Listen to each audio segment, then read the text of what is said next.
February 28ರಿಂದ March 2ರ ತನಕ ಕಾಪು ಶ್ರೀ ಹೊಸಮಾರಿಗುಡಿ ದೇವಸ್ಥಾನದ ಉಚ್ಚಂಗಿ ಸಹಿತ ಶ್ರೀ ಮಾರಿಯಮ್ಮ ದೇವಿಯ ದಿವ್ಯ ಸಾನ್ನಿಧ್ಯದಲ್ಲಿ ಪ್ರಥಮ ವರ್ಷದ ಪ್ರತಿಷ್ಠಾವರ್ಧಂತಿ ಮಹೋತ್ಸವವು ಕ್ಷೇತ್ರದ ಪ್ರಧಾನ ತಂತ್ರಿಗಳಾದ ಕೊರಂಕ್ರಪಾಡಿ ವಿದ್ವಾನ್ KP ಕುಮಾರಗುರು ತಂತ್ರಿಗಳ ನೇತೃತ್ವ ಮತ್ತು ಮಾರ್ಗದರ್ಶನದಲ್ಲಿ ಹಾಗೂ ಪ್ರಧಾನ ಅರ್ಚಕ ವೇದಮೂರ್ತಿ ಶ್ರೀನಿವಾಸ ತಂತ್ರಿಗಳ ಸಹಭಾಗಿತ್ವದಲ್ಲಿ ಸಹಸ್ರ ಸಂಖ್ಯೆಯ ಭಕ್ತಾದಿಗಳ ಕ್ಷೇತ್ರ ದರ್ಶನದ ನಿರೀಕ್ಷೆಯಲ್ಲಿ ಮಾತೃವೈಭವ ಕಾರ್ಯಕ್ರಮವನ್ನು ಹಮ್ಮಿಕೊಳ್ಳಲಾಗಿದೆ ಎಂದು ಮಾತೃವೈಭವ ಸಮಿತಿಯ ಅಧ್ಯಕ್ಷ K. ವಾಸುದೇವ ಶೆಟ್ಟಿ ಹೇಳಿದ್ದಾರೆ.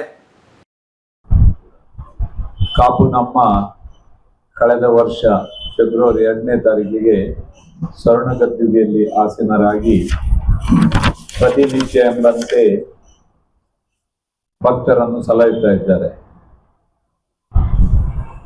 ಬಹಳ ರಾಷ್ಟ್ರ ಮಟ್ಟದಲ್ಲಿ ಕಾಪುವಿನ ಅಮ್ಮನ ದೇಗುಲ, ಅಮ್ಮನ ಮಹಿಮೆಯ ಬಗ್ಗೆ ಜನರಿಗೆ ಮನಮುಟ್ಟುವಂತೆ, ಮನೆ ಮನೆಗೆ ತಲುಪಿಸುವಂತೆ ನಿಮ್ಮೆಲ್ಲರ ಪಾತ್ರ ಅದರಲ್ಲಿ ಬಹಳ ಇದೆ. ನೀವೆಲ್ಲ ಅಮ್ಮನ ಭಕ್ತರು, ಅಮ್ಮನ ಮಕ್ಕಳಾಗಿ ಎಲ್ಲ ಸೇವೆ ನೀಡಿದ್ದೀರಿ. ಆದ್ದರಿಂದ ಆ ಒಂದು ಸಮಾರಂಭ ಚರಿತ್ರೆಗೆ ಸೇರುವಂತೆ ಆಗಿದೆ. ನಾವೆಲ್ಲ ನೋಡ್ತಾ ಇದ್ದ ಹಾಗೆ ಒಂದು ವರ್ಷ ಹತ್ರ ಬಂತು.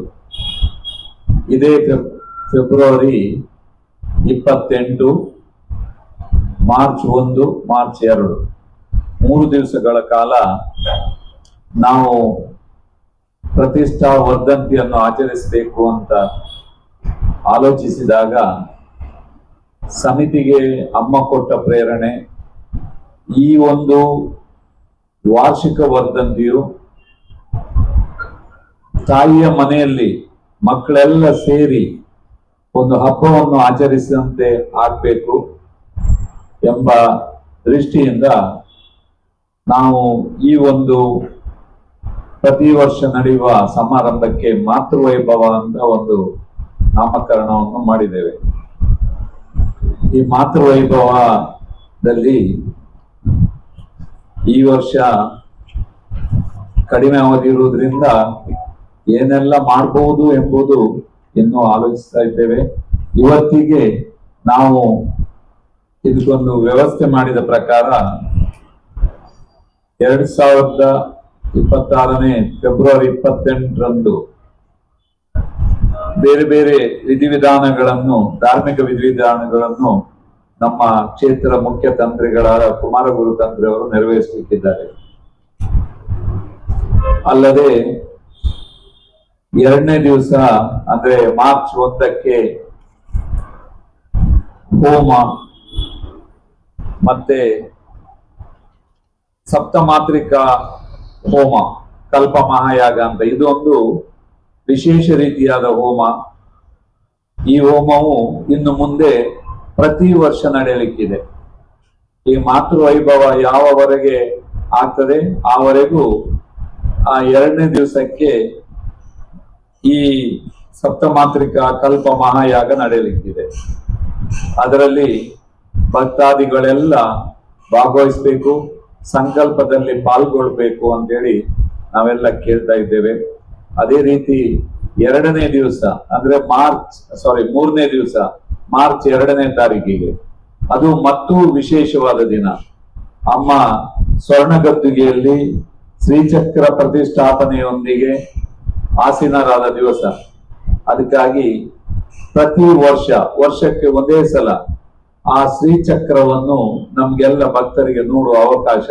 ಅದಕ್ಕಾಗಿ 2ನೇ ತಾರೀಕಿಗೆ ಸೂರ್ಯೋದಯಕ್ಕೆ ಸರಿಯಾಗಿ ಧಾರ್ಮಿಕ ವಿಧಿವಿಧಾನಗಳೊಂದಿಗೆ ಆ ಶ್ರೀಚಕ್ರವನ್ನು ಹೊರಗೆ ತೆಗೆದು ಅದನ್ನು ಭಕ್ತರಿಗೆ ದರ್ಶನಕ್ಕೆ ಇಡುವ ಮೂಲಕ ಸೂರ್ಯೋದಯದಿಂದ ಸೂರ್ಯಾಸ್ತದವರೆಗೆ ಅದಕ್ಕೆ ಪುಷ್ಪಾರ್ಚನೆ ನಡೆಯುತ್ತಲೇ ಇರುತ್ತದೆ. ಆರತಿ ಇತ್ಯಾದಿ ಧಾರ್ಮಿಕ ವಿಧಿವಿಧಾನಗಳೊಂದಿಗೆ ಭಕ್ತರಿಗೆ ಅದನ್ನು ವೀಕ್ಷಿಸಲಿಕ್ಕೆ, ಪ್ರಾರ್ಥಿಸಲಿಕ್ಕೆ ಒಂದು ಅವಕಾಶವನ್ನು ಸಮಿತಿ ಎಲ್ಲ ಒಟ್ಟಾಗಿ ಕಲ್ಪಿಸಿದೆ. ಅದೇ ರೀತಿ ಈ ಒಂದು ಶ್ರೀಚಕ್ರ ಪೂಜೆಯಲ್ಲಿ ಭಾಗವಹಿಸುವವರಿಗೂ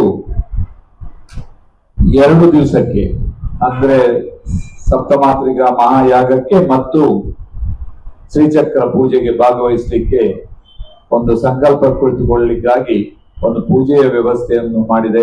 ಅದನ್ನೆಲ್ಲ ಭಕ್ತರು ಕಾಯ್ದಿರಿಸಿಕೊಂಡು ಆ ಪೂಜಾ ವಿಧಿವಿಧಾನಗಳಲ್ಲಿ ಭಾಗವಹಿಸಬೇಕು ಅಂತ ನಾವು ಸಮಿತಿಯವರೆಲ್ಲ ಕೇಳ್ತಾ ಇದ್ದೇವೆ. ಸುದ್ದಿಗೋಷ್ಠಿಯಲ್ಲಿ ಶ್ರೀ ಹೊಸಮಾರಿಗುಡಿ ದೇವಸ್ಥಾನದ ವ್ಯವಸ್ಥಾಪನಾ ಸಮಿತಿಯ ಅಧ್ಯಕ್ಷ ನಡಿಕರೆ ರತ್ನಾಕರ ಶೆಟ್ಟಿ, ಕಾರ್ಯನಿರ್ವಹಣಾಧಿಕಾರಿ ರವಿಕಿರಣ್, ಅಭಿವೃದ್ಧಿ ಸಮಿತಿ ಪ್ರಧಾನ ಕಾರ್ಯದರ್ಶಿ ರಮೇಶ್ ಶೆಟ್ಟಿ ಕಲ್ಯ, ಉಪಾಧ್ಯಕ್ಷ ಮಾಧವ ಆರ್ ಪಾಲನ್, ಪ್ರಚಾರ ಸಮಿತಿ ಪ್ರಧಾನ ಸಂಚಾಲಕ ಯೋಗೀಶ್ ಶೆಟ್ಟಿ ಬಾಲಾಜಿ, ಮೊಕ್ತೇಸರರಾದ ಜಯಲಕ್ಷ್ಮಿ ಎಸ್ ಶೆಟ್ಟಿ, ಚರಿತಾ ದೇವಾಡಿಗ, ಪ್ರಭಾಕರ್ ಪೂಜಾರಿ, ಜಯರಾಮ್ ಆಚಾರ್ಯ, ರಘುರಾಮ ಶೆಟ್ಟಿ, ಶೇಖರ್ ಸಾಲಿಯನ್ ಉಪಸ್ಥಿತರಿದ್ದರು.